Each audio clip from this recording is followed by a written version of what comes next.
ರಾಜು, ನೀವು ಬೆಳಗ್ಗೆ ಎಷ್ಟು ಗಂಟೆಗೆ ಬಂದ್ರಿ ಸೈಟ್ಗೆ? ಬೆಳಗ್ಗೆ 4 ಗಂಟೆ ಬಂದಿದ್ದು. ತುಂಬ ಅರ್ಜೆಂಟ್ ಕೆಲಸ ಇತ್ತು, ಮಳೆ ಬರೋ ಸಾಧ್ಯತೆ ಜಾಸ್ತಿ ಇತ್ತು. ಅದಕ್ಕೆ ಟೈಮಿಂಗ್ಸ್ ಏನು ನೋಡಲಿಲ್ಲ, ಕೆಲಸನೇ ಮುಖ್ಯ ಅಂತ ಹೇಳ್ಬಿಟ್ಟು ಬೆಳಗಿನ ಜಾವ 4 ಗಂಟೆಗೆ ಸ್ಟಾರ್ಟ್ ಮಾಡಿದ್ದೀವಿ. ಇದೇ ಕೆಲಸ ಮುಗಿತಾ ಇತ್ತು ನಮ್ಮದು. ಒಳ್ಳೆ ಮೆಟೀರಿಯಲು, ಒಳ್ಳೆ ಇಂಜಿನಿಯರು, ಒಳ್ಳೆ ಕೆಲಸ. ನಮ್ಮ ಪ್ರಕಾಶ್ ಸರ್, ರಾಮು ಸರ್ ಬಗ್ಗೆ ಒಂದೆರಡು ಮಾತು. ತುಂಬ ಒಳ್ಳೆ ಮನುಷ್ಯರು, ಒಳ್ಳೆ ಕೆಲಸ. ಜೀವಮಾನದಾಗ ಯಾವತ್ತೂ ಸಮೇತ ಇವತ್ತು ಕೆಲಸ ಅನ್ನಂಗೆ ಇಲ್ಲ, ಒಳ್ಳೆ ಕೆಲಸ ಕೊಡ್ತಿದ್ದಾರೆ. ಒಳ್ಳೆ ಕ್ವಾಲಿಟಿ ವರ್ಕು, ಆಮೇಲೆ ಕ್ವಾಲಿಟಿ ಕ್ವಾಂಟಿಟಿ ಒಳಗೆ ಯಾವುದೇ ರೀತಿ ಕಾಂಪ್ರಮೈಸ್ ಆಗಲ್ಲ. ಅವ್ನಿಗೆ ಒಳ್ಳೆ ಪೈಪು, VIP ಪೈಪು, ಕಾಲಿಗೆ ಧೂಳು ಎಲ್ಲದು ಓಕೆ. ಒಳ್ಳೆ ಮೆಜರ್ಮೆಂಟ್, ಕರೆಕ್ಟಾಗಿ ಎಕ್ಸಾಕ್ಟ್ ಮೆಜರ್ಮೆಂಟಲ್ಲಿ ನಾವು ಕೆಲಸ ಮಾಡಿಸ್ತಾರೆ. ಹೆಂಗ್ ನೋಡ್ಕೊಂತಾರೆ ನಿಮ್ಗೆ?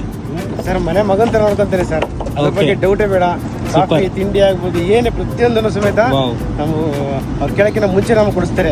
ಕೇಳಬೇಕು ಅಂದ್ಕೊಂಡ್ರು ಮುಂಚೆ ನಮಗೆ ಇರ್ತದೆ. ಎಷ್ಟು ವರ್ಷದಿಂದ ಕೆಲಸ ಮಾಡ್ತಾ ಇದೀರಾ ಅವ್ರ ಹತ್ರ? 18 ವರ್ಷ ಆಯ್ತು ಸರ್, ಕರೆಕ್ಟಾಗಿ 18 ವರ್ಷ ಆಯ್ತಾ? 18 ವರ್ಷ ಆಯ್ತು. ಖುಷಿಯಿಂದ ಮಾಡ್ಕೊಂಡು ಹೋಗ್ತಾ ಇದ್ದೀವಿ. ಬಿಲ್ಡಿಂಗ್ ಓನರ್ ಬಗ್ಗೆ ನಿಮ್ಮ ಅಭಿಪ್ರಾಯ ಏನು? ತುಂಬ ಒಳ್ಳೆಯವರು ಮೇಡಮ್ ಅವರು.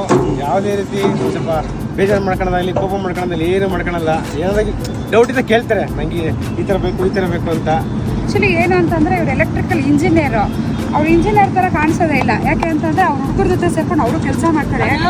ಮೆಜರ್ಮೆಂಟ್ ಮಿಸ್ ಆಗಿಬಿಟ್ರೆ ಅಥವಾ ವರ್ಕ್ ಮಿಸ್ ಆಗಿಬಿಟ್ರೆ ಅಂತ ಕಾನ್ಷಿಯಸ್ಸಲ್ಲಿ ಇಂಜಿನಿಯರ್ ಕೂಡ ಕೆಲಸ ಮಾಡೋ ಅಂಥ ಟೀಮ್ಗಳು ಸರ್ ಇಲ್ಲಿ. ಸೂಪರ್.